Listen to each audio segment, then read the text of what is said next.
추수감사절은요, 이 한 해의 그 농사를 끝내고 하나님의 은혜에 감사하는 절기입니다.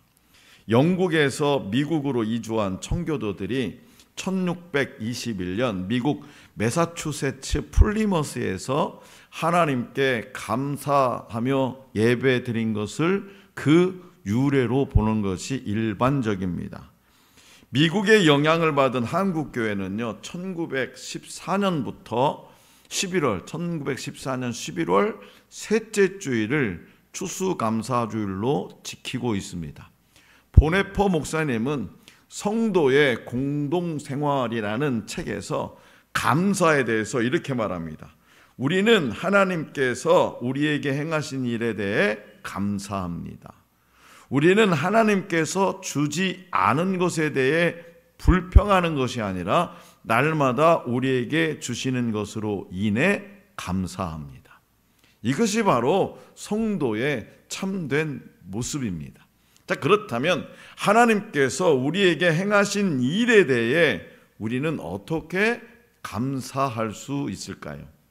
오늘 우리에게 주신 본문 말씀은 절기를 지킴으로 하나님께 감사할 수 있음을 가르쳐주고 있습니다. 무지개가 하늘에 새겨진 하나님의 구원의 약속이라면 절기는요, 시간에 새겨진 구원의 약속이기 때문에 그렇습니다. 절기는요, 원래 걷다라는 뜻이에요. 걷다. 그러니까 성소를 향해 올라가는 순례자의 길을 의미하고 있습니다. 이스라엘의 초막절은요, 애굽에서 이끌어내어 광야에서 구원해 주신 하나님의 사랑을 기억하면서 약속의 땅에서 얻은 소출을, 그 소출로 감사의 제사를 드린 날, 이게 초막절이에요. 또한 예수님은 초막절 마지막 날에 누구든지 목마르거든 내게로 와서 마시라 라고 말씀하셨어요. 그리고 주님을 믿는 사람은 그 배에서 생수가 강물처럼 흘러 나올 것이라고 약속해 주셨습니다. 그렇기 때문에 초막절을 지키는 것은 하나님의 구원을 기억하는 일이고 동시에 예수 그리스도를 통해 얻은 영원한 구원을 기뻐하고 찬양하고 감사하는 일이에요. 이렇게 과거의 순례자들은 예수 그리스도를 통해서 오늘의 예배자로 다시 태어났습니다. 그렇다면 오늘 우리는 어떤 예배를 드려야 될까? 오늘 저와 여러분들은 어떤 예배를 드려야 될까요? 첫째는 모두 함께 드리는 예배예요. 모두 함께 드리는 예배. 자, 본문 말씀 14절입니다. 우리 14절을 다시 한번 받들겠습니다. 14절 시작. 절기를 지킬 때에는 너와 내 자녀와 노비와 내 성중에 거주하는 레위인과 객과 고아와 과부가 함께 즐거워하되. 아멘. 자, 이처럼 하나님이 기뻐하시는 예배는요, 그 누구도 소외되는 사람 없이 모두 하나 되는 예배입니다. 둘째는 택하신 시간과 장소에서 드리는 예배예요. 본문 말씀 15절입니다. 15절 다 같이 시작. 네. 서 택하신 곳에서 너는 이레 동안 내 하나님 여호와 앞에서 절기를 지키고 내 하나님 여호와께서 내 모든 소출과 내 손으로 행한 모든 일에 복 주실 것이니 너는 온전히 즐거워할지니라. 아멘. 예수님은 예배할 때가 오나니 예배하는 자는 뭘로 예배해라? 영과 진리로 예배하라고 말씀하셨어요. 예배할 때가 오나니 예배하는 자는 영과 진리로 예배하라. 이는 무슨 말이냐? 오직 예배라고 하는 것은 오직 예수 그리스도를 통해서만 참된 예배를 드릴 수 있음을 의미하고 있습니다. 셋째는 힘을 다해 봉헌하는 예배예요. 힘을 다해 봉헌하는 예배. 봉헌은요, 하나님께 받은 복을 돌려드리는 겁니다. 하나님께 받은 복을 돌려드리는 것, 이것이 봉헌이에요. 그렇기 때문에 받은 복만큼 힘껏 예물을 드림이 마땅합니다. 본문 말씀 17절이에요. 17절 다 같이 시작. 각 사람이 내 하나님 여호와께서 주신 복을 따라 그 힘대로 드릴지니라. 아멘. 자, 성도 여러분, 하나님께서 우리에게 행하신 일을 기억하는 것이 감사의 시작이에요. 하나님께서 내게 행하신 일을 기억하는 것이 감사의 시작이에요. 그리고 올 한 해 동안도 눈을 감고 딱 생각해 보면 하나님께서 내게 행하신 일들이 새록새록 생각나는 거죠. 그것이 감사의 시작이에요. 올해는요, 하나님께서 둘째 아들 결혼시켜 주셨어요. 감사하죠. 올 한 해는요, 또 하나님께서 40일 말씀 양육을 끊이지 않고 시작하게 하셨어요. 물론 아직 끝나지 않았습니다. 조만간에 내일 모레 끝내요, 이제. 그게 감사의 시작이에요. 왜요? 아니, 저하고 똑같이 이 40일 말씀 양육 세미나를, 컨퍼런스에 참석해가지고 세미나를 받고 교회에서 적용해서 성도들에게 이 말씀 양육을 시작하겠다고 한 목사님들이 우리 노예만도 몇 군데가 되는데 다 중단했어요. 다. 그런데 우리 교회는 가고 있어요. 감사한 일이잖아요.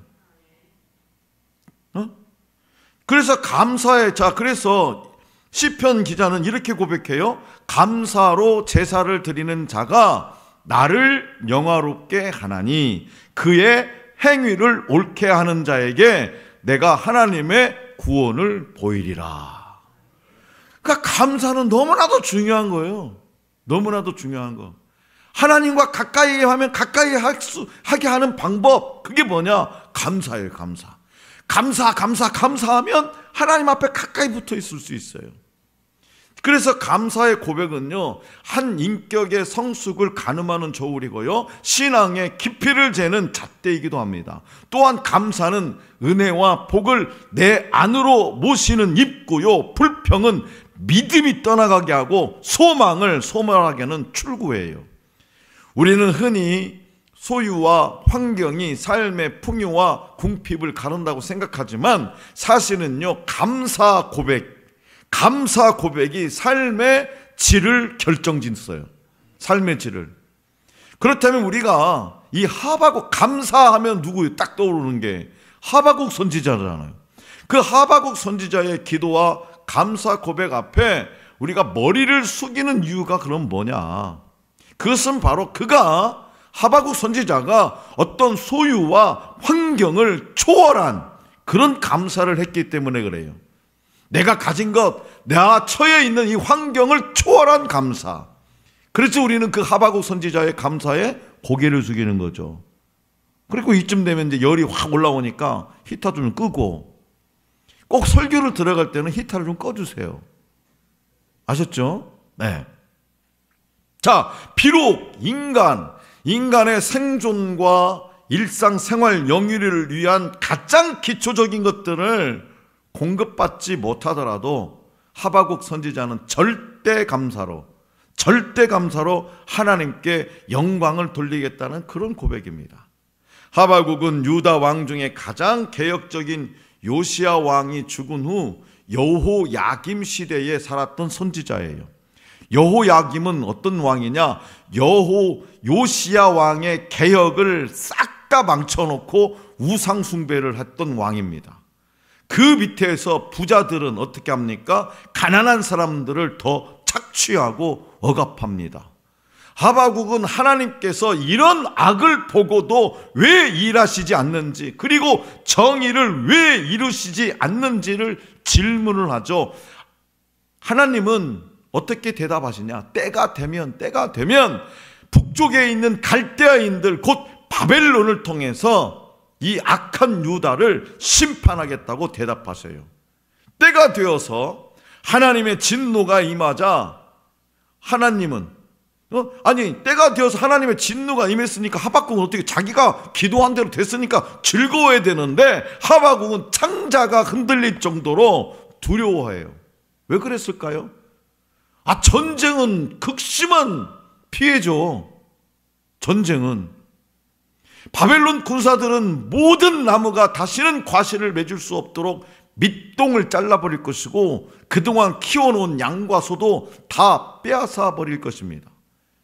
요시야 왕의 개혁으로 의인들이 땀을 흘려서 밭에 이제야 비로소 소출이 나기 시작했는데, 간신히 그 개혁의 결실을 보고 이제 좀 누리려 했는데, 다시 말해서 이제 좀 맘 편히 먹고 살아가는가 했는데 한순간에 다 빼앗기게 된 거예요. 일용할 양식도 없을 정도로, 기본적인 것도 없을 정도로, 이러한 현실 앞에서 하박국 선지자는 무엇 때문에가 아니라 무엇에도 불구하고 감사했어요.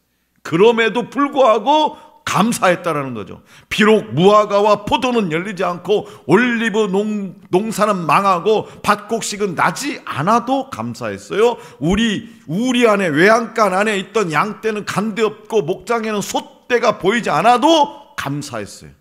이렇게 아무것도 없지만 감사할 수 있는 것은 그가 바라보는 것이요, 이 땅이 아니었기 때문에 그런 거예요. 그가 바라보는 것이 이 땅이 아닌 것이기 때문에, 내 삶이 아니고 이 세상의 삶이 아니었기 때문에 그럼에도 불구하고 절대 감사를 했던 거예요. 하루하루 살아가는 모든 일이 기대대로 되지는 않았지만 그럼에도 불구하고 기뻐하고 즐거워하겠다고 노래하는 것은 그 모든 결핍을 채우고도 남을 풍요의 근원을 이미 찾았기 때문입니다. 그는 자신을 지키고 보호하시는 분이 구원자 하나님이심을 믿었어요. 그 품에 안겨 있는 한 어떤 걱정과 염려도 쓸데없음을 확신했어요. 그래서 하박국의 입에서 나오는 것은 그저 찬송일 수밖에 없는 거죠. 또한 하박국은 주 하나님이 앞으로도 자신을 책임져 주실 것을 확실하게 믿어버렸어요. 그 전쟁통에 아무것도 없는데, 그래서 그는 이렇게 고백합니다. 하박국 3장 19절 띄워주세요. 시작. 주 여호와는 나의 힘이시라. 나의 발을 사슴과 같게 하사 나를 나의 높은 곳으로 다니게 하시리로다. 이 노래는 지휘하는 사람을 위하여 내 수금에 맞춘 것이니라. 아멘. 하박국 선지자의 이 고백은요, 미래에 대한 확실한 소망을 품고 앞당겨 감사한 거예요. 여러분, 지나온 것에만 감사하지 말고 감사를 좀 앞당겨서 감사하세요. 앞당겨서. 감사는 거둠의 결과가 아닌 심음의 또 다른 시작이고요, 미래를 여는 소망의 문임을 확신하면서 전하는 이 하박국의 고백입니다. 여호와께 감사하라. 추수감사절이나 맥주감사절, 이 감사절 절기가 돌아오면 딱 떠오르는 성구가 뭐예요? 여호와께 감사하라. 여호와께 감사하라 라는 이 명령은요, 선하고 인자하신 하나님의 성품을 인정하라, 그런 뜻입니다. 선하고 인자하신 하나님의 성품을 인정하라. 그러나 우리가 살다 보면 도무지 감사할 수 없는 상황에서도 이런 감사 명령을 따라야 할 때가 있어요. 가슴 아프고 슬픈 장례식장에서도 하나님의 자녀는 감사 기도와 찬양으로 예배하며 나아가야 합니다. 마음에 가득 찬 근심을 안고 예배당에 앉아 있을지라도 성도라면 먼저 하나님 앞에 감사 기도를 드리죠. 보잘것없는 식탁 앞에서도 주신 것에 먼저 감사 기도를 드립니다. 하나님은 성도의 감사를 기쁘게 받으세요. 그래서 감사는 거룩한 습관이에요. 감사는 성도를 일으키며 선함으로 이끄는 위대한 힘이 있습니다. 사랑하는 성도 여러분, 생각해보면 2025년 올 한 해도요, 우리에게는 감사한 일이 가득합니다. 감사한 일이 가득해요. 그 무엇보다도 하나님의 보호와 인도하심을 감사해야 돼요. 오늘 여기까지 하나님께서 하신 일들을 기억하는 것이 감사합니다. 고통에서 건지시고 바른 길로 인도하시고 살만한 곳에 이르게 하시니 하나님께 감사함이 마땅합니다. 이 모든 일이요, 하나님이 행하신 기적이요. 오늘 내가 숨을 쉬는 것, 우리가 찬송을 통해서 고백했지만 오늘 내가 숨을 쉬는 것이 하나님이 행하신 기적이에요. 당연한 것이 아니라는 거예요. 여러분, 숨을 얼마나 참을 수 있을 것 같아요? 대체적으로 해녀들은 한 7분에서 10분 정도를 숨을 안 쉰대요. 7분에서 10분. 그러니까 막 잠수해가지고 막 되는 거예요. 그것도 훈련이 되니까. 근데 그 이상 되면은 죽어요. 우리는 여기서 2분 넘기려면 좀 힘들걸. 그러니까 오늘 숨을 쉬는 것이 하나님의 은혜예요. 그 소소한 것마저도 하나님의 소소한 것이 아니라 하나님의 기적인 거예요. 하나님은 사모하는 영혼에게 만족을 주시고 줄인 영혼을 좋은 것으로 채워주시겠다고 약속하셨어요. 많은 것을 소유하고 누리며 살아도요, 만족을 느끼지 못하면요, 행복할 수 없어요. 반면에 그 어떤 것에서 감사할 줄 알고 자족할 줄 아는 사람은요, 풍요로운 삶의 축복을 누리며 살아갈 수 있습니다. 우리는 종종 나를 향한 하나님의 뜻이 무엇인지를 물어요. 하나님께서 나를 향한 뜻이 무엇입니까? 대체 그것 좀 알려주세요. 그것 좀 알려주세요. 그것 좀 알려주세요. 그러면 이미 하나님은 성경에 다 대답해 주세요. 뭐라? 범사에 감사하라. 이것이 그리스도 예수 안에서 너희를 향하신 하나님의 뜻이니라. 나를 향한 하나님의 뜻이 뭐냐? 범사에 감사하라. 여러분 뭐 별걸 다 꿈꿔요? 아니에요. 범사에 감사하는 것이 하나님의 뜻이. 그래서 감사는 특별한 일과 행사가 아닌 매 순간 해야 할 고백입니다. 눈 뜨면 감사, 눈 감아도 감사, 밥 먹어도 감사, 운전하면서 감사.